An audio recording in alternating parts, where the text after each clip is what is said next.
இவ்வளோ காசு குடுத்து வாங்குன மைக்கு 7 மாசம் கூட தாங்கலங்க.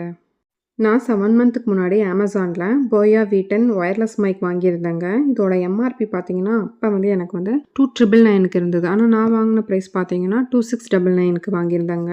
இது வந்து சார்ஜ் 2 ஹார்ஸ் போட்டா போதும். 9 ஹார்ஸ் கன்டினியூஸா நம்ம வீடியோஸ்லாம் ரெக்கார்ட் பண்ணலாம் அப்படின்னு சொல்லி தாங்க நான் வாங்கியிருந்தேன்.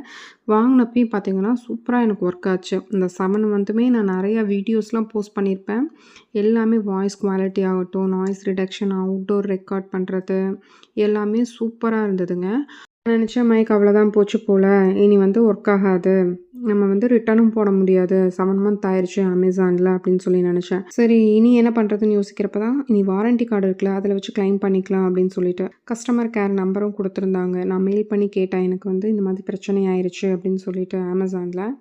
நீங்க வந்து கஸ்டமர் கேருக்கு கூப்பிட்டு கேட்டீங்கன்னா, உங்களுக்கு கரெக்டான இது டீட்டெயில் சொல்லுவாங்க அப்படின்னு சொல்லிட்டு. நாங்க WhatsAppல தாங்க போயா கஸ்டமர் கேருக்கு வாட்ஸ்அப் பண்ணியிருந்தோம். அவங்க சொல்லியிருந்தாங்க, "நீங்க வீடியோ எடுத்து அனுப்புங்க. அது ஆன் ஆகுதா இல்லையான்னு சொல்லிட்டு பார்க்கலாம்." அப்படிங்கிற மாரி. நான் ஸ்டார்ட்டிங்கில வீடியோல காமிச்சிருப்பேன்ல, அந்த வீடியோ தாங்க சென்ட் பண்ணியிருந்தேன். எனக்கு ஆன் பண்ணா கூட ஆன் ஆகவே மாட்டேன்ருச்சு. நம்மளுக்கு கொரியர் பண்றதுக்கு என்ன சொல்லியிருந்தாங்கன்னா, Amazonோட இன்வாய்ஸும், வாரண்டி கார்டும் வேணும். எங்களோடது சர்வீஸ் சென்டர் இங்க இல்லைங்க லோக்கல்லாம் டெல்லியில தான் இருக்குன்னு சொல்லிட்டு, டெல்லி அட்ரஸும், அதோட நம்பரும் குடுத்துருந்தாங்க. இதெல்லாம் எங்களுக்கு கொரியர் பண்ண சொல்லி தான் சொல்லியிருந்தாங்க. நம்ம அதே மாரி கொரியர் பண்ணிட்டோங்க. கொரியர் பண்ணி அந்த 1 வீக்லயே என்ன பண்ணியிருந்தாங்கன்னா, எங்களுக்கு கால் பண்ணி இதுதான் ப்ராப்ளமான்னு கேட்டிருந்தாங்க. அதாவது நம்மளுக்கு வந்து ரொம்ப ஹீட் ஆகுது, சார்ஜ் ஆக மாட்டேது, ஆனும் ஆக மாட்டேதுன்னு. நாங்க சொல்லியிருந்தோம், "ஆமாங்க இந்த பிரச்சனை தான்" அப்படின்னு சொல்லிட்டு.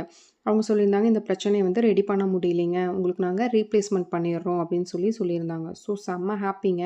நம்மளுக்கு போயா மைக்க பொறுத்தவரைக்கும் அதோட வாய்ஸோட கிளாரிட்டி பார்த்தீங்கன்னா, சூப்பரா இருக்குங்க. நம்மளுக்கு இப்போ அவுட்டோர்ல எங்கேயாவது ஷூட் பண்ணுறோம் அப்படின்னா கூட, நம்மளுக்கு வாய்ஸ் கிளாரிட்டி வந்து பக்காவா இருக்கும். அதே மாதிரி நம்மளுக்கு சி டைப் ரிசீவர் குடுத்துருவாங்கங்க. நம்மளுக்கு சி டைப் பின் குடுத்துருவாங்க. சார்ஜ் பின். நம்ம ஈஸியா எங்க வேணாலும் சார்ஜ் பண்ணிக்கிற மாதிரி தாங்க இருக்கு. நான் ஸ்டார்ட்டிங்கில சொன்னேன் பார்த்தீங்களா, இதாங்க போயா சர்வீஸ் சென்டரோட. ஸோ அவங்க வந்து எங்களுக்கு வந்து இன்வாய்ஸும், வாரண்டி கார்டும் எங்களுக்கு வந்து சென்ட் பண்ண சொல்லியிருந்தாங்க. அதே மாதிரி நாங்க சென்ட் பண்ணியிருந்தோம். என்ன பிரச்சனை அப்படிங்கிறதையும் நாங்க சென்ட் பண்ணியிருந்தோம். ஸோ அவங்க எங்களுக்கு வந்து டெல்லியோட அட்ரஸும், அதோட நம்பரும் குடுத்து, எங்களுக்கு இதில கொரியர் பண்ணிருங்க அப்படிங்கிற மாதிரி சொல்லியிருந்தாங்க. என்னோட பழைய மைக் பார்த்தீங்கன்னா, ஒரு 5 நிமிஷம் சார்ஜ் போட்டாலும் பயங்கர ஹீட் ஆகி வெடிச்சிடுற மாதிரி இருக்குங்க. நான் என்ன பண்ணியிருக்கேன், சார்ஜ் பண்ணி பார்த்தா சரி இது எப்படி இருக்குன்னு சொல்லிட்டு, எனக்கு ஹீட்டும் ஆகல.